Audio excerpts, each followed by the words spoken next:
To face master இருக்கம் யாரை பற்றி பார்க்க போகிறோம்னா எடப்பாடி பழனிசாமி பார்த்தீங்கன்னா ரீசெண்டாக ஏதாச்சும் அறிக்கை கொடுக்குறதுலையோ இல்லை வேறு என்ன பார்த்தீங்கன்னா அவர் அதிமுகவின் பொதுச்செயலாளர்னு சொல்லிட்டு போகிறதில்ல. எந்த ஒரு விஷயத்துக்காண்டியும் எடப்பாடி பழனிசாமி பொதுச்செயலாளர்னு சொல்லிட்டு குறிப்பிடல. இது முக்கியமான காரணம் பார்த்தீங்கன்னா இந்த பொதுச்செயலாளர் வழக்கு வரும்போது மனுவில் இணை ஒருங்கிணைப்பாளர்னு சொல்லிட்டு எடப்பாடி பழனிசாமி போட்டனால மிகப்பெரிய லெவலில் பார்த்தீங்கன்னா தொண்டர்கள் அதிர்ச்சி, நிர்வாகிகள் எல்லாமே பார்த்தீங்கன்னா ஒன்றிணைந்து அதிமுக உருவாக்கணும். எடப்பாடி பழனிசாமி பார்த்தீங்கன்னா தோல்விக்கும் எதுக்குமே பொறுப்பேற்றுக்க மாட்டாரு. இவ்வளோ பெரிய தோல்வி வளர்ந்துருக்கு, எதுவுமே நடக்காத மாதிரி பார்த்தீங்கன்னா அவள் செயற்பாடுகள் இருக்குது. ஸோ நிறைய பேர் பார்த்தீங்கன்னா இந்த ஒரு அதிருப்தியில் இருக்காங்கன்னு சொல்லிட்டு பார்த்தீங்கன்னா கண்ணை மூட்டி சொல்கிறது தற்கூரின்னு சொல்லிட்டு அண்ணாமலை சொன்னதுக்கு ஒரு மாவட்ட செயலாளர் கூட பார்த்தீங்கன்னா எதிர்ப்பு தெரிவிக்கல. அதிகபட்சமாக பார்த்தீங்கன்னா சேலத்தில் இருக்க சேலம் இளங்கோனாச்சு பார்த்தீங்கன்னா மிகப்பெரிய லெவலில் எடப்பாடி பழனிசாமிக்கு ஆதரவாக போராட்டம் ஆர்ப்பாட்டம் நடத்திருக்கலாம். பட் அது கூட நடக்கலன்றாங்க.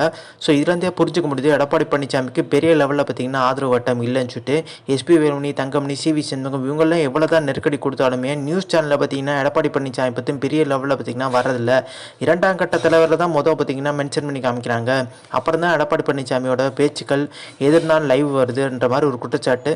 இது பார்த்தீங்கன்னா நிறைய நிர்வாகிகள் கேட்டும் பெரிய லெவலில் ஒரு சவுண்டே இல்லாமல் தான் இருக்குது. ஸோ இந்த பிரச்சனை பார்த்தீங்கன்னா விஸ்வரூபம் எடுக்க போதுன்றாங்க. இப்போ ஓபிஎஸும் பார்த்தீங்கன்னா ரெடியாக இருக்கார். ஓபிஎஸ் அமைதாதுக்கு முக்கியமான காரணம் என்ன பார்த்தீங்கன்னா மிகப்பெரிய ஒரு மாற்றம் நிகழ போதுன்ற மாதிரி தான் வெளிப்படையாக தெரியுது.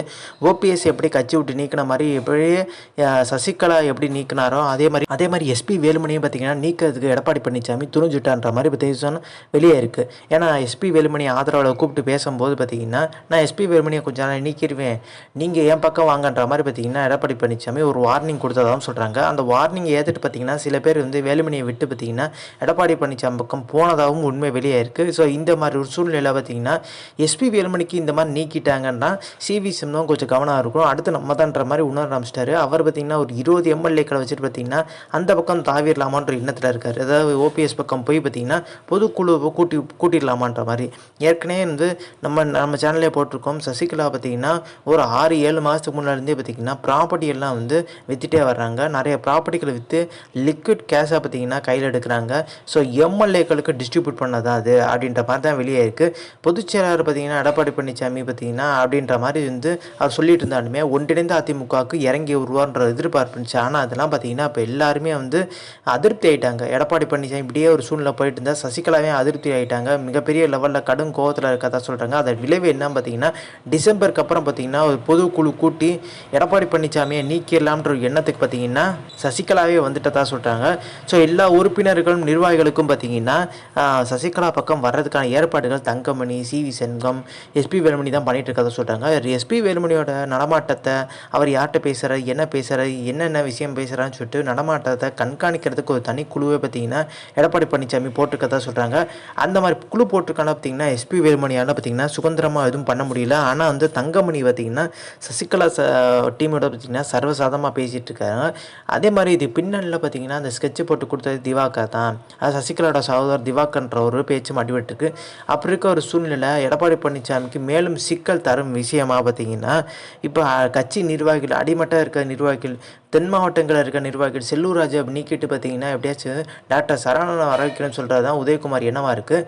ஸோ அப்படி நடந்துடுச்சுமா பார்த்தீங்கன்னா ஒரு பதவியில் ஒருத்தர் நபர் தான் இருக்க முடியும். மாவட்ட செயலர் பதவி இல்லைன்னா தலைமை குழுவில் பார்த்தீங்கன்னா ஏதாச்சும் ஒரு அமைப்பு செயலர் பதவி ஏதாவது கொடுத்து விட்ருவாங்க. அப்போ டம்மியான பதவி. அப்போ டம்மியாக இருக்கும்போது பார்த்தீங்கன்னா செல்லூர் ராஜுக்கு மிகப்பெரிய ஒரு லெவலில் மனசங்கடம் ஆயிரும்னு சொல்கிறதுக்காண்டி பார்த்தீங்கன்னா செல்லூர் ராஜு ஒருவேளை மாவட்ட செயலர் பதவி பார்த்தீங்கன்னா தூக்கிட்டாங்கன்னா அப்படியே அரசியலேருந்து விலகி அமெரிக்காவில் போய் தன்னோட பொண்ணோட செட்டில் ஆகிடலாம்ன்ற எண்ணத்துக்கு பார்த்தீங்கன்னா செல்லூர் ராஜு வந்திருக்கதா சொல்கிறாங்க. செல்லூர் ராஜு மாவட்ட செயலர் பதவியை பறிக்கிறதுக்காண்டி பார்த்தீங்கன்னா வி.வி. ராஜன் அதே மாதிரி போய் ஆர்பி உதயகுமார் மெகா திட்டங்களை பார்த்தீங்கன்னா தீட்டிட்டு இருக்கதா சொல்கிறாங்க. ஆனால் முதல் டாக்டர் சரவணனை பார்த்தீங்கன்னா கட்சிக்குள்ளே இணைக்கிறதுக்கு துளி கூட பார்த்தீங்கன்னா செல்லூர் ராஜுக்கு விருப்பம் இல்லைன்னு சொல்கிறாங்க. பல கட்சிகள் மாறிட்டார். ஸோ இங்கே மாவட்ட செயலர் பதவி தந்தாலும் பார்த்தீங்கன்னா வேறு கட்சி மாறதான் போகிறார். ஏற்கனவே லாஸ்ட்டாக பார்த்தீங்கன்னா பிஜேபியிலே மாவட்ட செயலர் தான் இருந்தார். அதில் அப்படியே பார்த்தீங்கன்னா நம்மளுக்கு தெரியும் இந்த ஏர்போர்ட்டில் ஒரு சில பிடிஆருக்கு எதிராக காலணி வீசுறது, இந்த ஒரு சம்பவத்தில் வந்து பார்த்திங்கன்னா அந்த கட்சியிலேருந்து விலகி பாஜக கட்சியிலேருந்து திமுகவில் இணையலாம்னு சொல்லிட்டு பார்த்திங்கன்னா பிடிஆர் மூலமாக மூவ் பண்ணி பார்த்தார். ஆனால் தலைமை என்ன சொல்லிடுச்சு, யாரை வேணால் சேர்த்துக்கப்பா, இவனை வந்து டாக்டர் சரவணன் மட்டும் சேர்த்துக்க வேணான்ற மாதிரி பார்த்திங்கன்னா ஒரு ஸ்ட்ரிக்டாக பார்த்திங்கன்னா சொல்லிட்டார். அதுக்கப்புறம் பார்த்திங்கன்னா ஓபிஎஸ் அணியில் மூவ் பண்ணி பார்த்தார். ஓபிஎஸ் அணியில் போய் இணைஞ்சிடலான்ற மாதிரி ஓபிஎஸ் அணியில் பார்த்திங்கன்னா அவர் இணைக்கலை. ஏன் பார்த்திங்கன்னா அவர் பிஜேபியோட கூட்டணியில் இருக்கார், பிஜேபியோட நெருக்கமாக இருக்க சூழ்நிலை. அவர் பிஜேபி கட்சியை விட்டு தான் வந்திருக்காரு, மாவட்ட செயலர் பதவியிலேருந்து விட்டு வந்திருக்காரு. ஸோ பிஜேபி பார்த்திங்கன்னா ஒருவேளை வந்து ஓபிஎஸோட இணக்கமாக இருக்க ஒரு சூழ்நிலை. ஓபிஎஸ் வந்து டாக்டர் சரவணன் இணைச்சிட்டா நம்மளை வந்து ஏதாச்சும் வந்து நெருக்கடி கொடுக்க ஆரம்பிச்சிடுவாங்கன்ற ஒரு பயம் பார்த்திங்கன்னா ஓபிஎஸ்க்கு வந்தனால ஒரு அதிருப்தி ஆயிரும், ஒரு மனசங்கடம் ஆயிரும் சொல்கிறதுக்காண்டி பார்த்திங்கன்னா அன்றைக்கி இணைக்கலை. அதுக்கு மாறாக பார்த்திங்கன்னா எடப்பாடி பழனிசாமி அணியில் இணைஞ்சிட்டார். எடப்பாடி பழனிசாமிக்கும் பார்த்திங்கன்னா சந்தோஷம். ஏன்னா மதுரை எம்பி எலெக்ஷனில் பார்த்திங்கன்னா யாருமே வந்து நிற்கிறதுக்கு முன் வரல எம்பி எலெக்ஷன் கேண்டிடேட்டாக. அப்போ அவரே செலவு பண்ணி அவரே நிற்கிறான்னு சொல்கிறாரு, நல்லா சந்தோஷமாயிருச்சுன்ற மாதிரி பார்த்திங்கன்னா ஒரு சந்தோஷத்தில் இருக்கும்போது செல்லூர் ராஜு இணைக்கிறது தயக்கம் காமிச்சார். ஸோ அது வந்து வெளிப்படையாகவே வந்து எல்லா நிர்வாகமுடியும் சொன்னால அதுக்கப்புறம் செல்லூர் ராஜை தனியாக பேசி சந்தித்து டாக்டர் சரவணன் போய் மீட் பண்ணனால சேர்த்துக்கிட்டார். அதன் விளைவு பார்த்திங்கன்னா இப்போ செல்லூர் ராஜு பதவிக்கே பார்த்திங்கன்னா டாக்டர் சரவணன் குறி வச்சிருக்கதா சொல்கிறாங்க. இதெல்லாம் பார்த்திங்கன்னா மிகப்பெரிய லெவலில் கட்சி ரீதியாக அதிர்ச்சி ஏற்படுத்தியிருக்கு. எடப்பாடி பழனிசாமிக்கு பார்த்திங்கன்னா இப்போ இந்த விஷயம் வந்து கையில் எடுக்கிறதுக்கான வாய்ப்பு இருக்குது. ஒருவேளை பார்த்திங்கன்னா செல்லூர் ராஜு பார்த்திங்கன்னா அமைதியாக வந்து அந்த அரசியை விட்டு ஒதுங்கிடுவாரா இல்லை எதிர்பாரான்ற ஒரு எல்லாருக்குமே ஒரு விஷயம் போயிட்டுருக்கு. ஆனால் ஓபிஎஸ் சசிகலாவுக்கு ஆதரவு மாநிலத்தில் பார்த்திங்கன்னா எம்பி எலெக்ஷனில் செயல்பட்டதாக வந்து பொதுவான ஒரு குற்றச்சாட்டாக இருக்குது. பட் இது எந்த அளவுக்கு உண்மை தெரியல.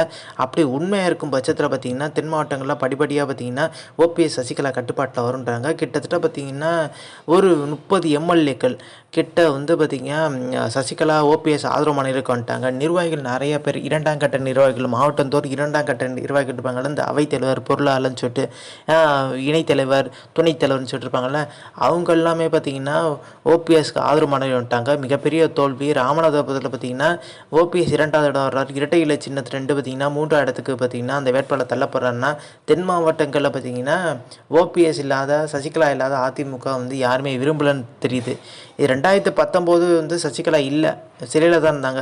அப்படி இருக்கும்போது பார்த்திங்கன்னா 2019 ஓபிஎஸோட இணைஞ்சு இருக்கும்போது எடப்பாடி பழனிசாமிக்கு கிடைச்ச ஒரு நாடாளுமன்ற தொகுதியில் ஜெயித்தாங்க, ஓபிஎஸ் மகன் ஜெயிச்சார். அப்படி இருக்கும்போது இப்போ ஓபிஎஸும் கட்சி விட்டு நீக்கும் போது தான் நல்லா தெரியுது 5 இடங்களில் டெபாசிட் காலி தென் மாவட்டங்களில், மொத்தம் 7 இடங்கள் டெபாசிட் காலி, அது 5 இடங்களுமே பார்த்திங்கன்னா தென் மாவட்டங்கள்.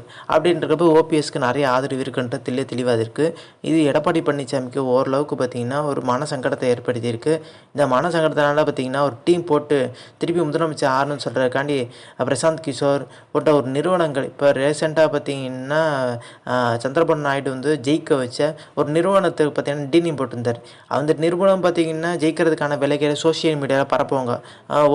இப்போ அந்த நம்பர் ஜெயிக்கணுமோ அவரை பற்றி பார்த்திங்கன்னா புகழ்ந்து வந்து சோஷியல் மீடியாவில் பார்த்திங்கன்னா புகழ்ந்து தள்ளுறது. மித்தபடி பார்த்திங்கன்னா நம்ம தான் வந்து பார்த்திங்கன்னா சுற்றுப்பயணம் இதெல்லாம் போகணும். சுற்றுப்பயணத்தில் தான் மிகப்பெரிய வெற்றி இருக்குன்றத பார்த்திங்கன்னா எல்லாருமே சொல்கிற விஷயம். அதனால தான் அண்ணாமலையே போனார். அண்ணாமலை போன விளைவு தான் பார்த்திங்கன்னா 2ஆம் இடம் வர முடிஞ்சு இந்த நாடாளுமன்ற தேர்தலில்.